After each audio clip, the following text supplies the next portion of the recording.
All right, everybody. Welcome back to another episode of the Founders Cut. I'm here today with Ryan Rosenthal, co-CEO and co-founder of Simples.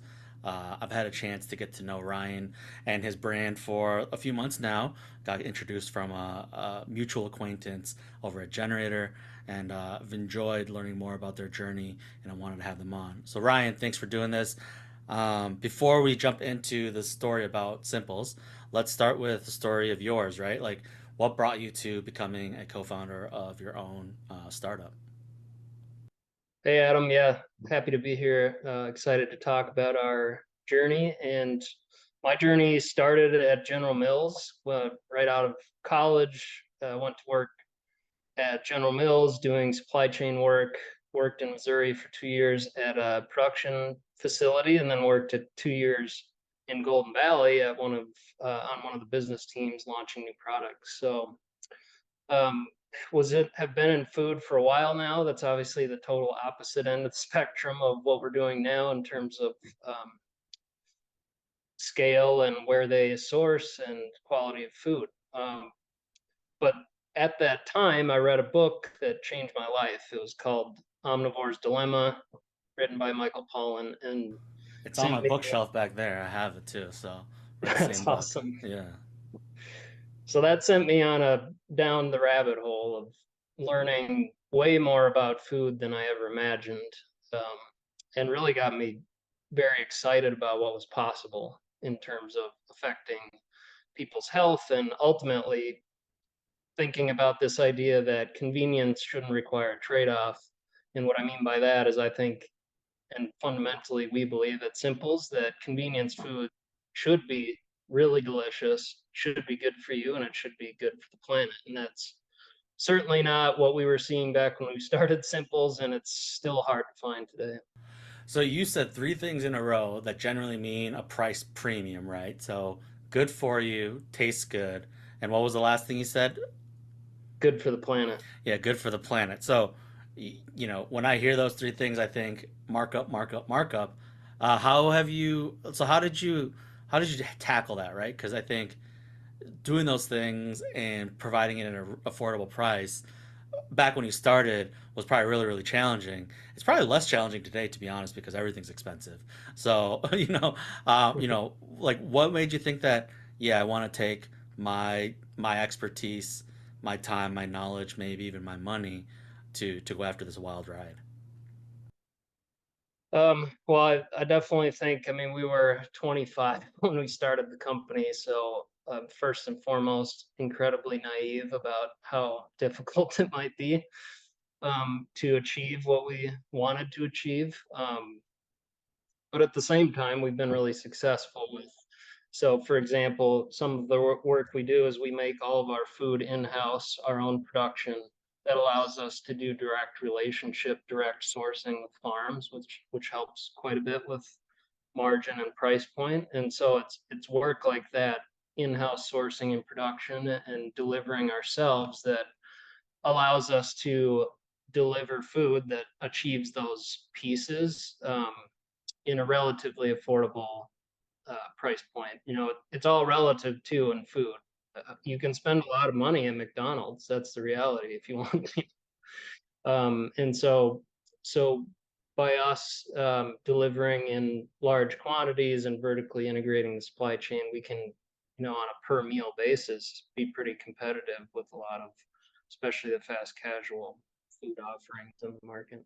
And I will throw out there that I've tried a few of your products, thanks to Ryan, providing some samples, and it's kind of crazy how high quality it stays even though it's frozen, and then how simple it is, right? I think I tried a couple pizzas and one of your all-in-one meatloaf, but by buffalo or bison meatloafs, and it's if you don't include just like the amount of time it takes to prepare food, if you're doing it yourself, and like if you were to source those ingredients on its own, it ends up becoming probably in the grand scheme of things pretty even in terms of like what you would spend on your own to do it versus what, like you said, doing it at scale. So talk about the early days, right? So you and your co-founder started this back when you were 25. How long have you been doing this now?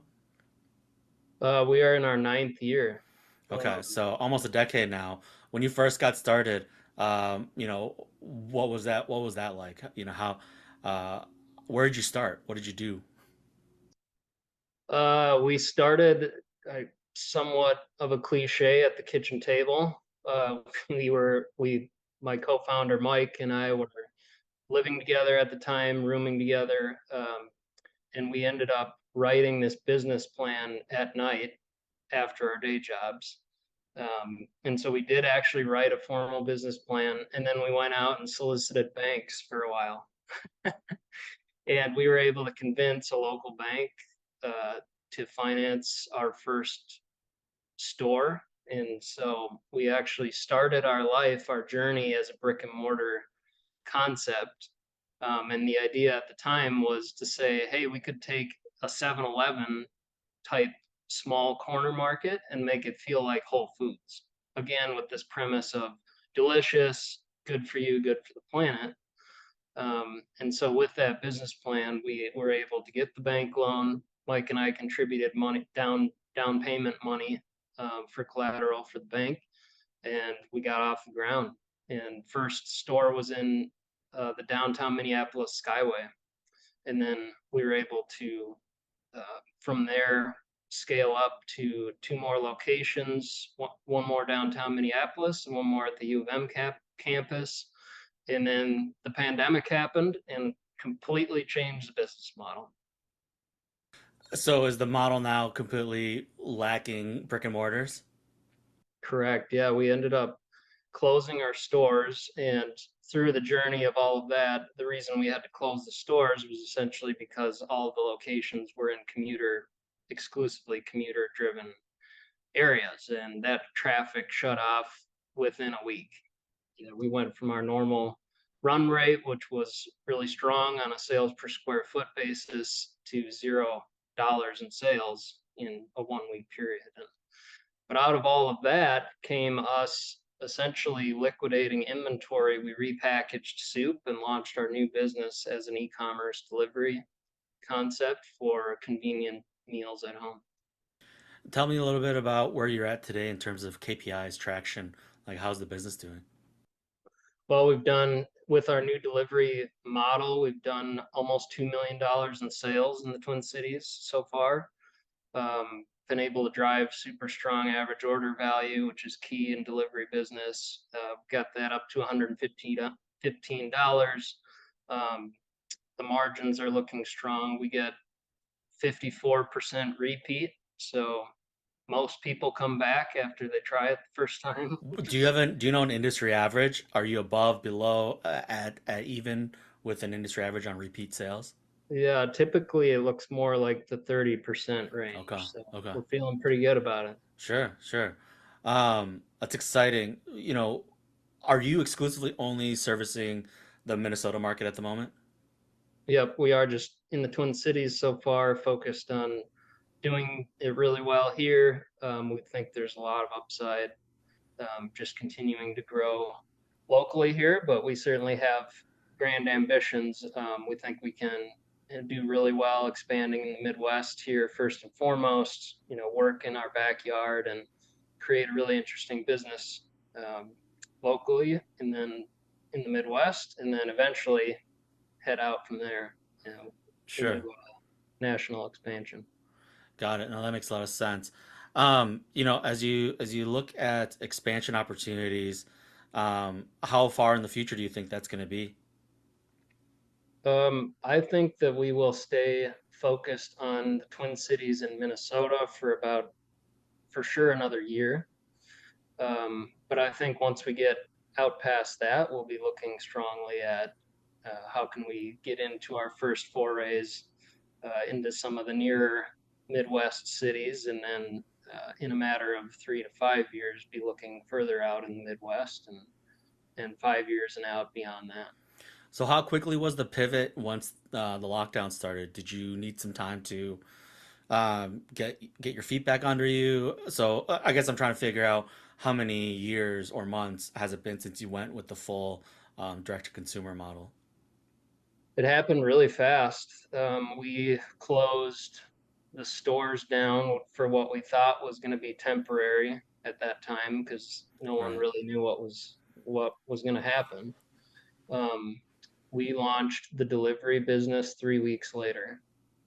So, and it was a scrappy launch. I mean, we're talking, we put up a Square site that literally just had 12 boxes on it with a picture of soup, um, Yeah. and launched it to our existing customer email list. So we didn't And put for a ton them, they of effort probably were into like, it. yeah, if we can get good meals delivered to our home when we're locked down, it's kind of a win-win situation there. Totally, and the soup, which is what we started with, was always a fan favorite downtown. We make it from scratch and small batches. It's really not like any soup you're used to getting in the grocery store. This is like if a chef you go out to eat made you just an exceptional slow simmered soup.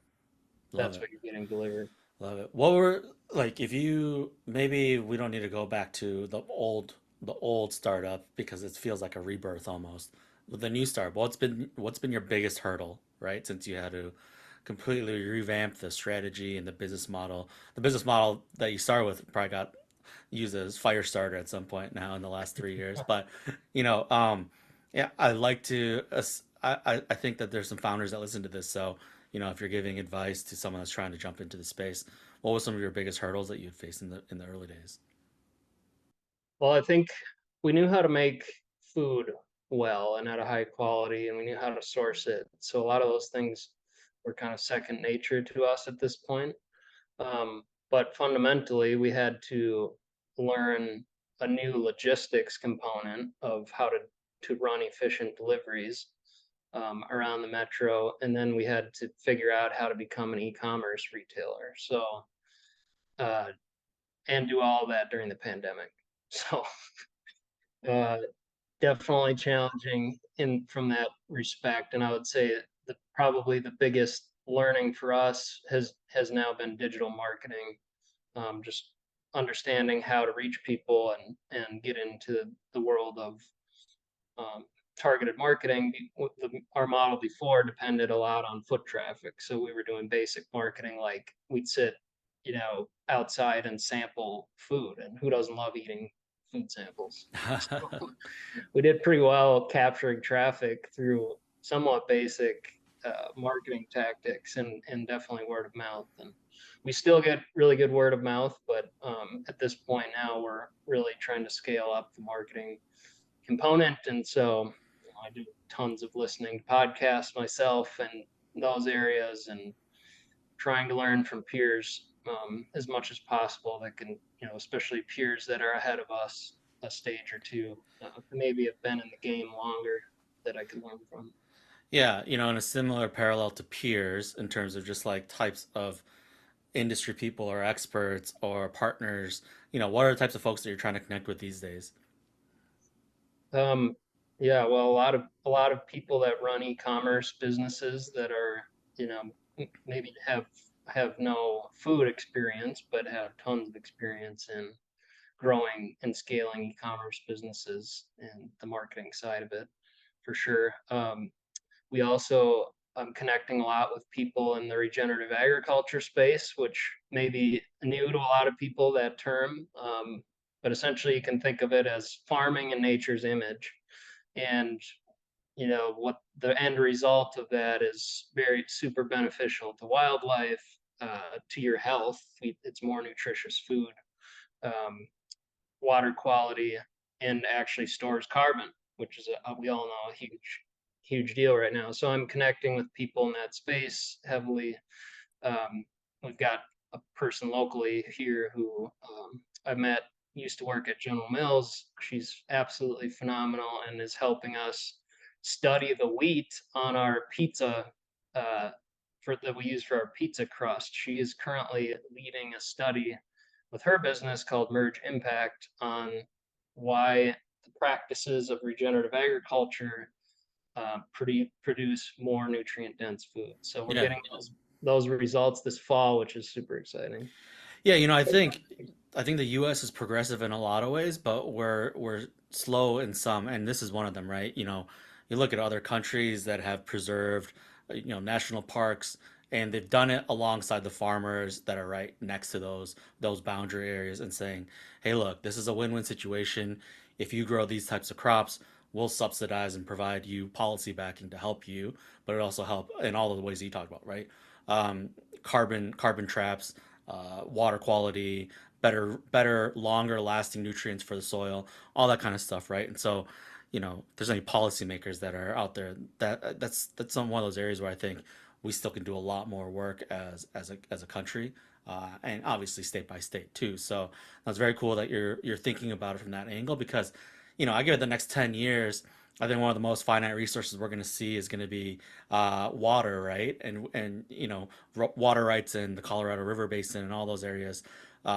It's going to be kind of scary, and Minnesota's going to be in one of those spots where it's like really, really strong in that resource, and it'll be scary when people start trying to come from it from a national or a federal perspective. And what can we do to make sure that we're strong and resilient? It starts from where you're talking about, right?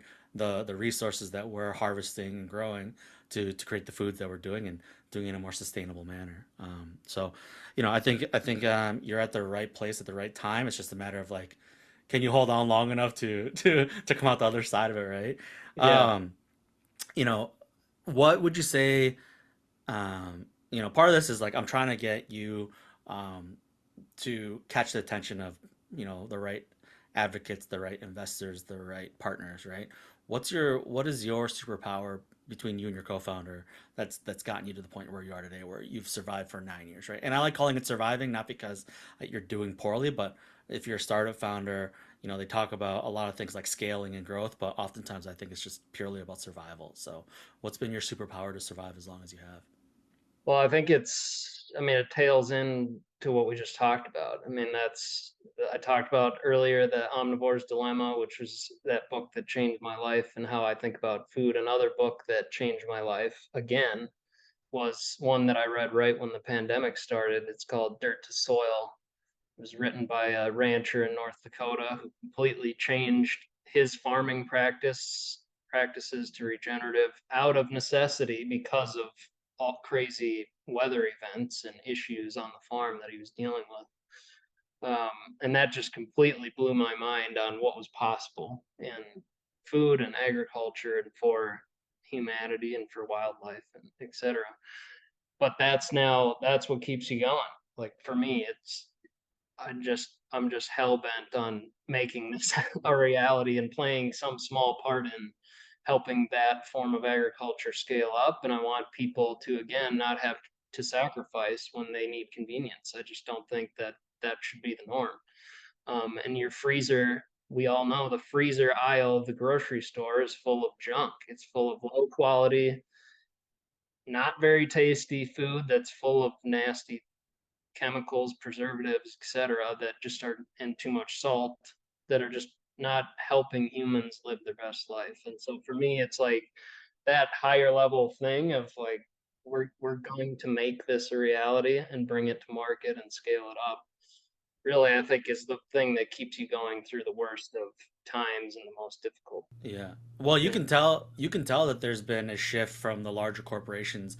I think recently there's been a couple huge wins in the food aisle for acquisitions. I think Kevin's was one for a couple $1 billion, and there's another one it's slipping my mind, but I mean they're putting their checkbooks to work and buying companies that, at least at surface level, I haven't dove deep into like brands like Kevin's or whatnot, but that have proclaim that they're healthier for you and cleaner ingredients and whatnot. So you can Yeah. see that the market's asking for it, and the larger logos are looking to scoop up companies that can do it and do it well at scale. So no, that makes a lot of sense. If people are listening right now, give them a sense of the types of foods that you have to offer, and then where they can find the website.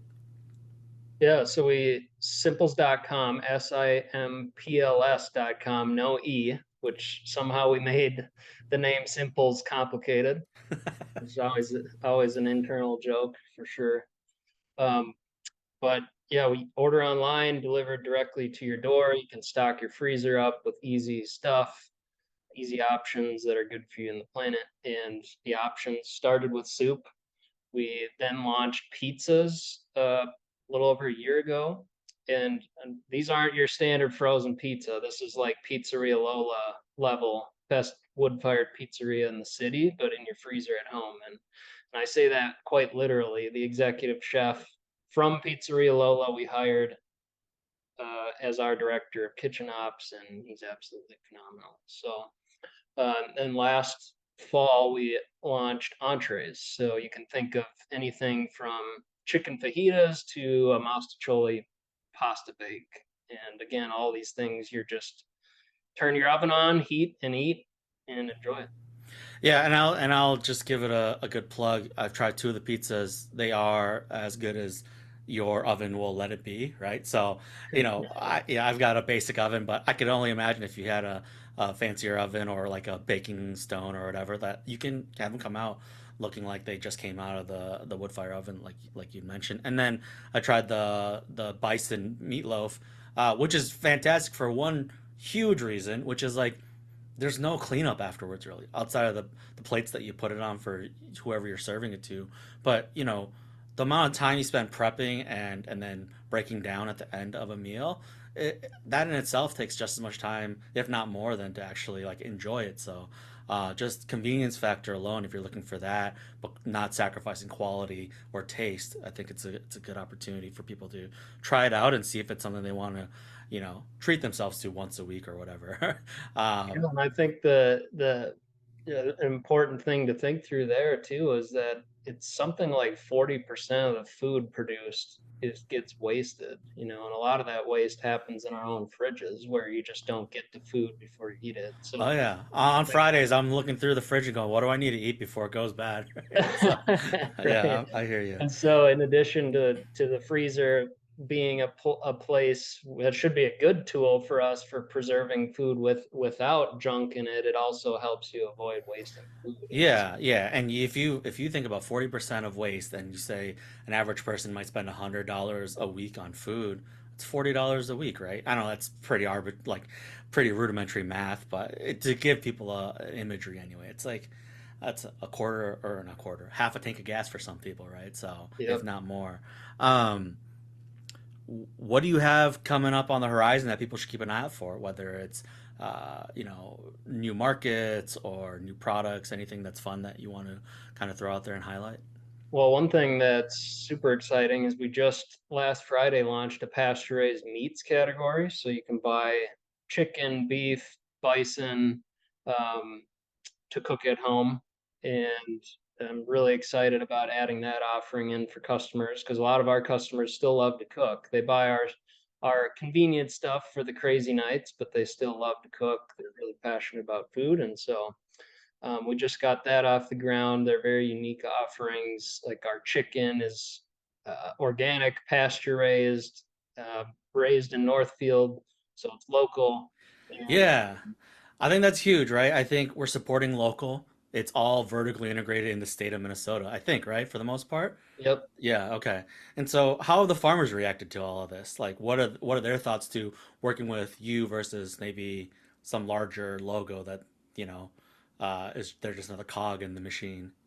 Yeah, well, I mean, a lot of our goal in this is to source locally, to source regionally, um, and create stronger supply chains that are just less vulnerable to disruptions like we saw in COVID. Um, but also to support farmers with direct relationships. They can get better wages. The type of agriculture, this regenerative concept, is involves more humans and less synthetic inputs like fertilizers. So rather than paying a large synthetic fertilizer company, we pay humans good wages, and that's just game changing for rural economies. And really, rural economies have not had the easiest go of it for the last few decades. Can you give me a sense of scale of the impact? Like how many farms are you working with today? Like give me a like if you maybe you don't know numbers off the top of your head, and I'm not going to hold you to it, but how many farms you work with, how many suppliers? Like I just want to get an idea of the impact that you're making within the local like chain. Well, we've got about 150 different ingredients. Yeah, and offhand, I don't know how many exact farms we work with. Um, but we have, 15 plus main suppliers. And so, the farm touches are Sure. probably at least 3x that in terms Okay. of the number of ingredients that coming from different places. So. Yeah, if I was any major market and I was trying to, you know, win favor with my people, they should have a simple type of operation in every ecosystem that can afford to launch one, right? You would think like the Dakotas, Iowa, Wisconsin, anyone in the Midwest should be able to use a similar model that you guys could spring up there, right? Because they probably have the same similar infrastructure, similar supply chain distribution networks and whatnot. So similar climates, all that stuff. So yeah, I could see where this becomes a model that a lot of people want because it's going to continue to strengthen the foundation of those communities. Yeah, absolutely. And I just think it's a tremendous opportunity to drive value back into communities that haven't had that opportunity for a while, at least not as easy of an opportunity. Yeah, and I'll be honest with you, like I say this all the time, there are people that are good at one thing, but that doesn't always mean that they're good at business too. So if an organization like yours can come in and provide them a lot easier of a route to become more profitable or more successful or more streamlined or more maximizing their margins, I think that's a great thing, right? You get a benefit out of it because you get high quality products and ingredients, but they also get a benefit because they're going to get a better premium and maybe hopefully a better work life balance too out of it, right? And maybe and I'm sure it's still pretty far ways from that being like optimized, but you're well on that way. Well, and these farms, if you I visit them as much as possible, because I'm fascinated by it. But when you visit a regenerative farm, I mean, it is full of life. And Hmm. versus, let's say, walking into the cornfields, we all know well that cover most of our landscape right now, they really don't have anything happening in them. It's just corn, Yeah. and there's very little life. And so going to these farms is not only inspirational and feels great, but the people operating them, you can just feel their energy because of things feel positive, feels full of life. You can tell they're taking so much pride in what they're creating and what they're giving back to the community, giving back to Yeah. the land. And that's just a totally different mindset than Yeah. uh, a lot of farmers in a conventional system really are struggling. And Yeah, and I think they play within the confines of the game, right? And which is like they're drawn to where the subsidies are, and yep, if the subsidies are tied to those major crops, then they got to do what they got to do to feed their families. But I imagine a world in the next decade, hopefully sooner, where subsidies are now coming back to those regenerative farms, and so love to see when that research hits from the people that you're working with to say like, hey, look, here's the net ROI for the ecosystem and our community and our state if we were to switch even just 5 or 10% of our farms to this model instead. So, yeah, and I um, think another just one last tidbit of something I'm really excited about that is directly related to this is just that this concept of ecosystem services and the fact that the growers that are doing this great work, if we can compensate them for value they create other than just the food, what's the value of clean water? What's the value yeah, of biodiversity that we all need because we can't grow food without bees that pollinate things. There's value there that we need to figure out how to quantify, and that value should be shared or mostly going to the growers. And so that's an exciting thing, but it certainly needs a lot of development especially in terms of policy. yeah. I think too, hand in hand, it's we have all these issues with high prices, right? I'm in my mid 30s now. I'm 36, going on 37. When I over the last every new decade of my existence, there's been like a stepwise functional growth in price of goods. And now like the same amount of dollars that would get me a whole cart worth of groceries gets me maybe 2.5 bags if I'm lucky and I'm buying the things with the intention of I need pure volume over like the bougier stuff, right? And so if we can incentivize people from a subsidy perspective, maybe we can even drive down the cost of the raw ingredients, which then has a trickle down effect to maybe your products could be cheaper for people at Yep. large too, because everyone's hurting these days, right? The Yep. dollar goes 30% as far as it used to go, maybe even less, right? So we don't talk about it too often because those aren't good headlines for politicians trying to win office, but that's the simple truth of the matter with boots on the ground on Main Street. So One last thing I want to ask is if you have advice for any startup founders out there that are trying to break into your industry or just at large as a new venture, like what would you tell somebody that you would have told yourself, 9 years ago? Um, I think I guess one of the things that's gone really well for us and always seems to work well is just get started. Like just get whatever you want to do, just find like the scrappiest way to get it off the ground you can think of, because you're never going to come up with the perfect plan, and I still feel that way. Like you just have to get it out there and see what people think about it and learn and talk to the customer and then make the adjustments as needed over time. Yeah, I really, I think you can do yourself a disservice by sitting on something, an idea on paper for too long and trying to perfect it, rather than taking action. Obviously, whatever you put out there has to be functional and solve a problem, Yeah. but it's hard to be perfect right off the bat, and there's nothing better than real feedback. I think that is really important advice. I will say the one caveat I'll throw in there is be honest with your customers at the quality and like the amount of robustness that your product has, and you're going to get a lot of grace from individuals, right? If you go out there and perceive like posture that is the most perfect product out there and then you sell them something and it ends up becoming a lemon, yeah, they're going to have a bad response. But if you say I'm just getting started, this is version 1.0, I'm looking for ultra early alpha testers, they're going to give you that grace, right? So to Ryan's point, get out there quickly, be transparent with where you're at, asking for feedback and guinea pigs, and you're going to get some really good results, and it's going to help you get to the finish line faster. um, Last thing, and then we'll kind of wrap this up. Anybody you want to give a shout out to, or any groups or whatever, want to give you a platform to say thanks to people that have helped you along the journey?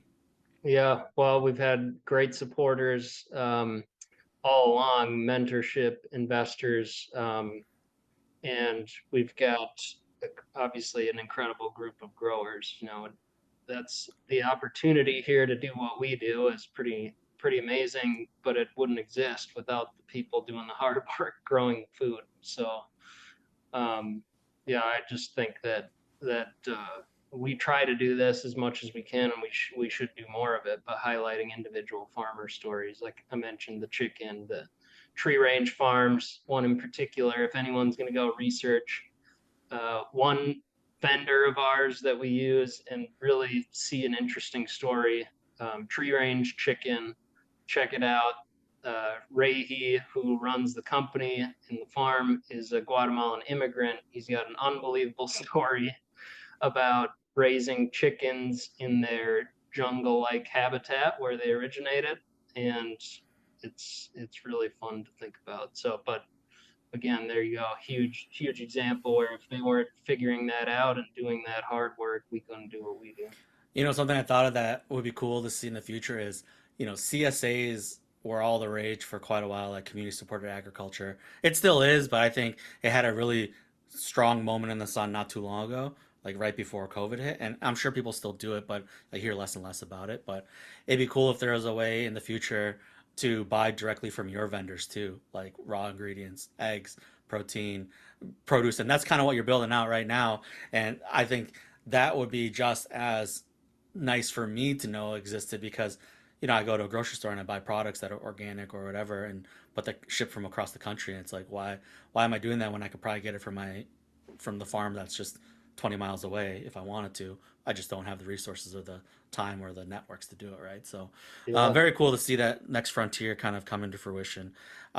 Well, Ryan, appreciate your time. If people want to find you, they can find you at simples.com without the E.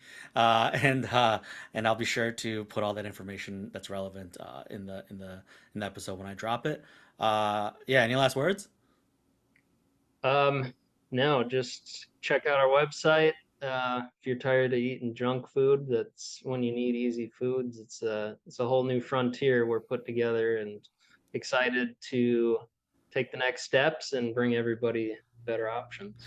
If you're not sure what to try the bison meatloaf. It comes with two sides, sweet potato mash and veggies, and it's one pan, and you put it in the oven for an hour, and then you're good to go. So, and if you don't have anyone to share it with, you can just eat it straight out of that pan. Or if you're really close to the person you're sharing with, you could both eat straight out of the pan, and then you literally have no dishes to do afterwards. So there's my plug for you, Ryan. That's awesome. Well, yeah, thanks so much for your time. Yeah, thank you, thank you.